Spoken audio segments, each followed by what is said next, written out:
سورۃ البقرہ کی آیت نمبر 274۔ الحمدللہ وکفی وسلام علی عبادہ الذین اصطفی، خصوصا علی سید الرسل وخاتم الانبیاء وعلى آلہ واصحابہ الاتقیاء۔ اما بعد فاعوذ باللہ من الشیطان الرجیم، بسم اللہ الرحمن الرحیم۔ الذین ينفقون اموالهم باللیل والنہار سرا وعلانیة فلهم اجرهم عند ربهم ولا خوف عليهم ولا هم يحزنون۔ ادھر آگے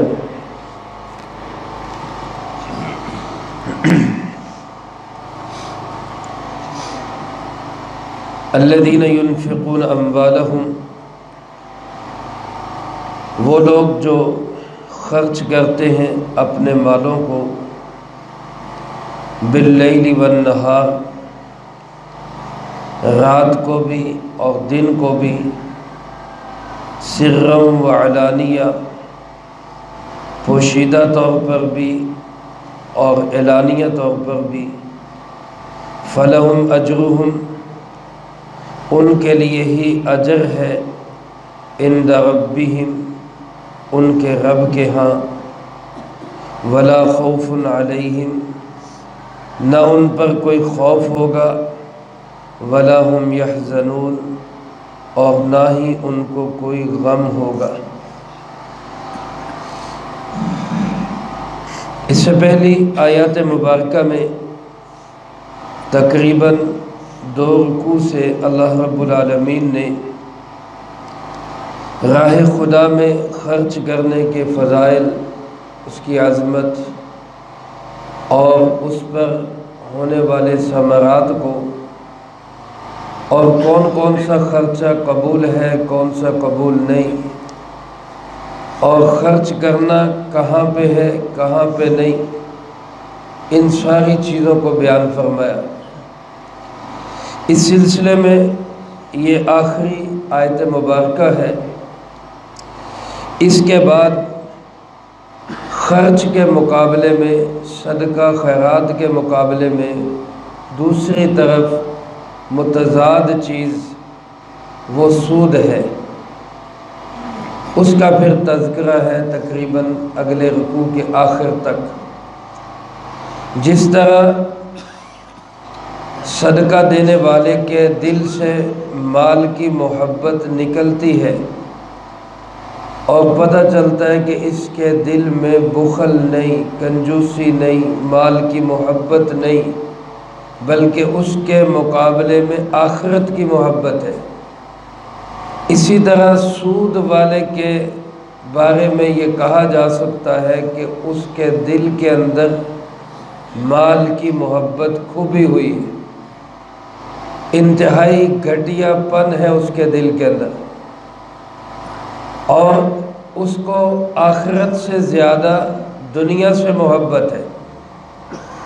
اس لیے اللہ رب العالمین نے ان دونوں چیزوں کو ساتھ ساتھ بیان کیا، صدقہ اور سود۔ اور اگلی آیات میں یہ بات بھی ارشاد فرمائی کہ صدقے سے مال بڑھتا ہے، سود سے مال گھٹتا ہے۔ نظر کو دور کرو، نظر کا دھوکہ ہے، اس سے بچو، خبر پہ یقین کرو۔ لیکن اس سے پہلے اس سلسلے میں یہ بات ارشاد فرمائی گئی کہ خرچ کرنے کا وقت کون سا ہے۔ کیا اس کے لیے اسلام میں کوئی دن مخصوص ہے؟ کیا اس کے لیے اسلام میں کوئی مہینہ مخصوص ہے؟ کیا اس کے لیے اسلام میں کوئی سال مخصوص ہے؟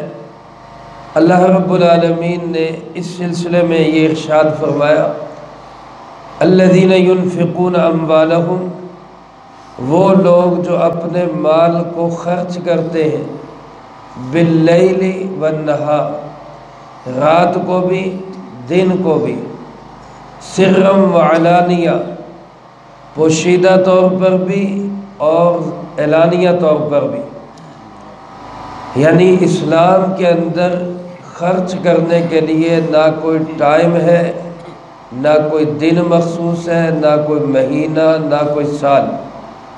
رات بھی خرچ ہو سکتا ہے، دن بھی، اور اعلانیہ بھی خرچ ہو سکتا ہے، خفیہ بھی خرچ ہو سکتا ہے۔ چنانچہ بعض مفسرین کرام رحمہم اللہ یہ فرماتے ہیں کہ یہ آیت حضرت سیدنا ابو بکر صدیق رضی اللہ تعالیٰ عنہ کی شان میں نازل ہوئی۔ اللہ رب العالمین نے ان کو 40,000 درہم ان کو ملے اللہ کی طرف سے، یعنی ان کے پاس 40,000 درہم تھے، تو انہوں نے یہ کام کیا کہ 10,000 درہم دن کو خرچ کیے، 10,000 درہم رات کے اندھیرے میں خرچ کیے، 10,000 درہم اعلانیہ خرچ کر دیے سب کے سامنے، اور 10,000 درہم انہوں نے خفیہ طور پر، پوشیدہ طور پر خرچ کر دیے۔ تو اللہ پاک نے ان کی شان میں یہ آیت نازل فرمائی کہ یہ وہ لوگ ہیں جو رات دن اعلانیہ خفیہ ہر طرح اللہ کی راہ میں خرچ کرتے۔ پھر ان کی فضیلت کیا ہے؟ فرمایا نہ تو یہ لوگ ایسے ہیں کہ ان کو اللہ رب العالمین کی طرف سے ان کے خرچ کا پورا اجر ملے گا، ذرا سا بھی ان پہ کوئی ظلم نہیں ہوگا، اور دوسری بات یہ کہ نہ تو ان پر کوئی خوف ہوگا، نہ ان کو کوئی غم ہوگا، یعنی نہ اپنی ذات کا کوئی ڈر اور خوف، اور نہ اپنوں کا کوئی غم، یا نہ ماضی کا کوئی خوف اور نہ مستقبل کا کوئی غم۔ اللہ پاک ایسی پرسکون زندگی ان کو نصیب فرمائے گا۔ پھر یہی حضرت ابو بکر صدیق رضی اللہ تعالیٰ عنہ تھے کہ غزوہ تبوک کے موقع پر اپنا سارا مال لا کر راہ خدا میں جناب محمد کریم صلی اللہ علیہ وسلم کے حوالے کر دیا، اور سارا مال خرچ کر کے پھر بھی دل کے اندر ذرا سا بھی کوئی غلط جذبہ نہیں ہے۔ یہ پرسکون زندگی ہے، ورنہ سب کا سارا مال قبول نہیں کیا جاتا۔ رسول اللہ صلی اللہ علیہ وسلم کے ایسے واقعات ہیں کہ کسی نے سارا پیش کرنا چاہا، آپ نے فرمایا نہیں، اس کو لے جاؤ اپنے گھر میں بیوی بچوں پہ خرچ کرو۔ ہر بندے کا سارا قبول نہیں ہوتا، اللہ بھی جانتا ہے، اللہ کے محبوب بھی جانتا ہے، جس کے دل میں صدیقی جذبہ ہوتا ہے اسی کا سارا مال قبول کیا جاتا ہے۔ حضرت علی کرم اللہ وجہہ کے متعلق بھی آتا ہے، انہوں نے ایک موقع پر اسی طرح رات دن خفیہ اور اعلانیہ چاروں طریقوں سے اپنا مال اللہ کی راہ میں خرچ کیا۔ حضرت علی کرم اللہ وجہہ بھی اس بات کے بڑے ہی حریص ہوتے تھے اور بڑی جلدی کرتے تھے کہ اللہ کا کوئی حکم آئے تو میں اس کو فوراً پورا کروں۔ سورۃ المجادلہ میں اللہ پاک نے ایک حکم نازل کیا کہ جب بھی نبی کریم صلی اللہ علیہ وسلم کی ملاقات کے لیے آؤ تو ملاقات سے پہلے کچھ صدقہ کر کے پھر آؤ ملاقات کے لیے۔ پہلے صدقہ کرو، پھر اللہ کے محبوب سے ملاقات کرو۔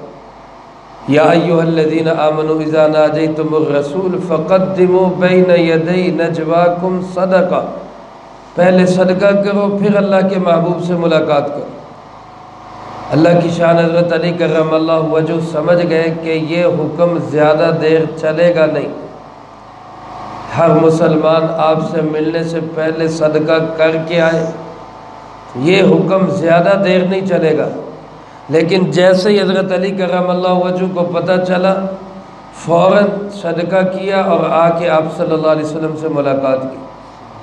آپ واحد صحابی ہیں جنہوں نے اس حکم پہ عمل کیا۔ واحد صحابی، اور اس کے بعد ہی اللہ پاک نے حکم بدل دیا، اشفقتم ان تقدموا بین یدی نجواکم صدقہ، کہ تمہیں اس میں مشقت محسوس ہوتی ہے، اللہ کے محبوب سے ملاقات سے پہلے صدقہ کرو، ہر دفعہ صدقہ کرنا مشکل لگے گا، چلو ہم اس حکم کو بدل دیتے ہیں، ایسے ہی ملاقات کر لیا۔ تو گویا حضرت علی کرم اللہ وجہہ واحد انسان ہیں جنہوں نے اللہ کے اس حکم پر فوری طور پہ عمل کر دیا۔ اس لیے علماء نے لکھے دل میں کبھی خرچ کرنے کا خیال آئے تو فوراً کر دینا چاہیے، یہ اللہ کی طرف سے ہوتا ہے، ورنہ یہ نہ ہو کہ کہیں باہر نکلتے آتے جاتے کہیں تھوڑے سے اور کام میں لگتے ارادہ ہی بدل جائے۔ جیسے آتے نا ایک اللہ والے وہ بیت الخلاء میں تھے، اندر سے خادم کو آواز دی اور اپنا کرتا اتار کے دیا کہ یہ فلاں کو دے آؤ۔ اس نے کہا حضرت آپ باہر آ جاتے، جب باہر آئے تو باہر آ کے ان سے کہا کہ آپ باہر آ کے دے دیتے، اتنی بھی کیا جلدی تھی؟ فرمایا بس اندر ایک دم خیال آیا کہ فلاں زیادہ ضرورت مند ہے، میں نے سوچا ہے کہ ہو سکتا ہے باہر نکلنے تک ارادہ ہی بدل جائے، اس لیے میں نے فوراً ہی صدقہ کر دیا۔ تو میرے عزیز دوستو، ہمارے ہاں جو یہ مخصوص کر لیا گیا کہ جمعرات کو ہی صدقہ کرنا ہے، مانگنے والے بھی آتے ہیں کہتے ہیں جی آج جمعرات ہے، جمعرات دے دو، یہ خلاف شرع ہے۔ یا ہم نے مخصوص کر لیا کہ فلاں مہینے کی فلاں تاریخ کو ہی صدقہ کرنا ہے، یا ہم نے مخصوص کر لیا کہ زکوٰۃ جو ہے نا وہ بس رمضان میں ہی دینی ہے۔ شریعت میں ایسا کوئی تعین نہیں ہے، نہ دن کا، نہ مہینے کا، نہ کسی سال کا، دن ہو رات ہو، اعلانیہ ہو خفیہ ہو، جب انسان کو اللہ کی طرف سے توفیق ملے وہ راہ خدا میں خرچ کرے۔ اللہ پاک فرماتے ہیں ایسے لوگوں کو اجر بھی پورا ملے گا، ایسے لوگوں پر قیامت کے دن نہ کوئی خوف ہوگا، نہ ایسے لوگوں کو قیامت کے دن کوئی غم ہوگا۔ اللہ مجھے آپ کو سب کو اپنی راہ میں زیادہ سے زیادہ خرچ کرنے کی توفیق نصیب فرمائے، جو کہا سنا اس کو زندگی میں لا کے دوسروں تک پہنچانے کی توفیق عطا فرمائے۔ اگلی آیات میں اب سود کا بیان ہے، بڑے اہم دروس ہیں۔ آپ تمام احباب اسی طرح دل جمی شوق محبت کے ساتھ اللہ کے قرآن کو، اللہ کی ہدایات کو سنیں اور دوسرے احباب کو بھی توجہ دلائیں۔ ہماری وجہ سے کوئی صدقہ خیرات پہ آ گیا، سود سے بچ گیا، ہمارے لیے رہتی دنیا تک صدقہ جاریہ بن جائے گا۔ اللہ پاک ہم سب کو قرآن پاک کو ذوق و شوق و محبت سے سننے کی، اپنانے کی اور دوسروں تک پہنچانے کی توفیق نصیب فرمائے۔ اللہم انت السلام و منک السلام، تبارکت ربنا و تعالیت یا ذا الجلال والاکرام۔ اللہم اعنا علی ذکرک و شکرک و حسن عبادتک۔ اللہم احسن عاقبتنا فی الامور کلہا وأجرنا من خزي الدنيا وعذاب الآخرة۔ اللهم باقية كباقية الوليد، اللهم استر عوراتنا وآمن روعاتنا، اللهم إنا نجعلك في نحورهم ونعوذ بك من شرورهم، اللهم اكفنا بحلالك عن حرامك وأغننا بفضلك عمن سواك، اللهم اكفنا كل مهم من حيث شئت ومن أين شئت، رب اغفر وارحم وأنت خير الراحمين، رب ارحمهما كما ربياني صغيرا، اللهم ربنا هب لنا من أزواجنا وذرياتنا قرة أعين واجعلنا للمتقين إماما، اللهم اجعل حبك أحب الأشياء إلي واجعل خشيتك أخوف الأشياء عندي، واقطع عني حاجات الدنيا بالشوق إلى لقائك، وإذا أكررت أعين أهل الدنيا من دنياهم فأكرر عيني من عبادتك، اللهم ربنا تقبل منا إنك أنت السميع العليم وتب علينا إنك أنت التواب الرحيم، صلى الله على النبي الكريم وعلى آله وأصحابه أجمعين برحمتك يا أرحم۔ آج انشاءاللہ العزیز منگل کا مشورہ بھی